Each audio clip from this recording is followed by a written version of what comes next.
So all this leads to me my third question. Who will win this contest? Will it be the United States or will it be China?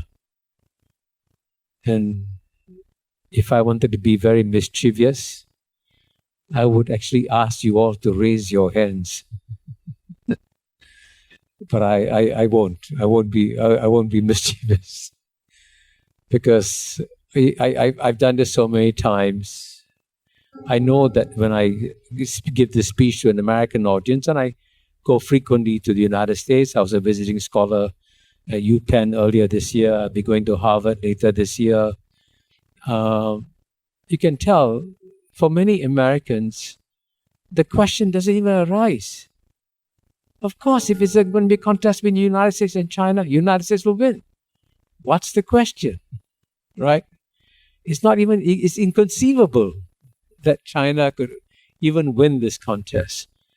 But increasingly, when I give these speeches about US, China to Asian audiences, I find increasingly to many Asian audiences, the feeling is that it's China that is winning the contest. So I cannot obviously tell you who's going to win this contest, because what's amazing about this contest and what makes this contest really special is that we have never seen two powers with the size and scale of United States and China going at loggerheads with each other. The Soviet Union never came close to overtaking the American economy in the way that China is doing so. So it's different. And in both these societies have remarkable strengths. And I'll just mention perhaps three remarkable strengths of China and three remarkable strengths of the United States. And they are strong in very different ways.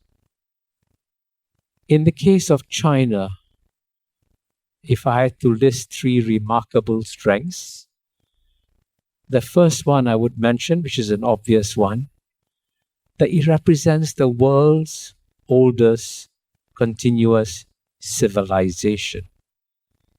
Some say 5,000, some say 4,000 years old.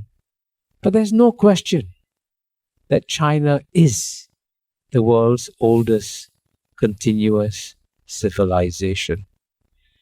And if any civilization has shown its resilience over a long period of history, it is Chinese civilization. So when Americans say, oh, this is a contest between the United States and the Chinese Communist Party, they get it all wrong. The Communist Party is a new element in the Chinese landscape, but Chinese civilization is an eternal feature of China. So that is the contest that the United States is undertaking. And the second advantage that China has is that its leaders are among the most motivated leaders in the world, because they all remember still vividly the century of humiliation that China suffered from 1842 to 1949. So quite often, when the West takes actions against China, many in the West are not even aware that they're reviving memories of the centuries of humiliation. And the more you revive the memories of the centuries of humiliation, the more you motivate the Chinese leaders to struggle even harder. And I can tell you that when Canada, in my view, unwisely detained the daughter of the founder of Huawei, I thought that was a huge mistake, because that's what you're going to do you're going to remind the Chinese of the century of humiliation. And that motivation is a very powerful force in China. And the third remarkable strength that China has, as we all know, and it's strange that I should be saying it as an Indian to an audience which is primarily Chinese, that the Chinese are remarkable, resourceful people. So what they have accomplished in the last 30 to 40 years of growth is absolutely amazing.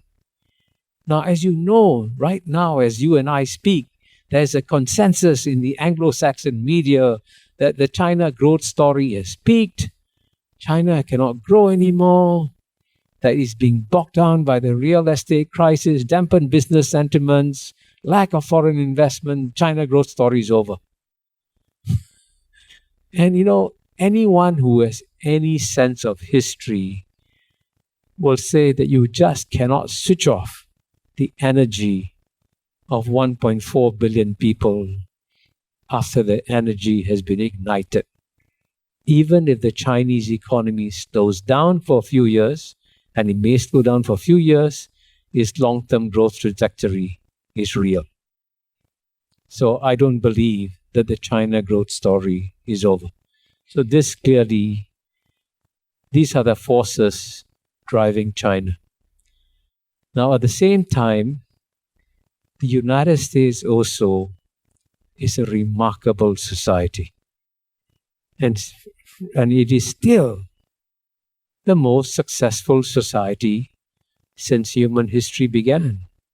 What it has accomplished is amazing.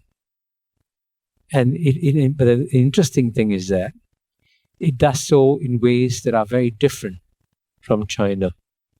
So the first remarkable strength that the United States has is that within the United States, you have an amazing process of Darwinian contestation in American society in every sphere. In politics, in economics, in culture, in every sphere. And this Darwinian contestation that goes on daily creates individuals who are amazingly strong.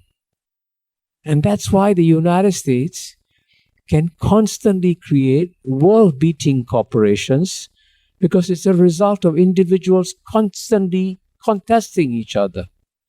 朋友都知道我是很挑剔的，防晒乳我选 KISS 皇家呵护抗光清爽高防晒凝露，因为它有媲美蓝光神盾的抓藻植萃，保护我在阳光下延缓肌肤老化，维持青春弹力，可以防御工作环境里的3C 商品，各种光源对肌肤的伤害，擦起来清爽不黏腻。我特别喜欢它做到海洋友善，365天，天天抗光抗老化，是我的保养日常。你呢？呵护您，呵护全家人，专属你的 KISS Royal Care 抗光清爽高防晒凝露。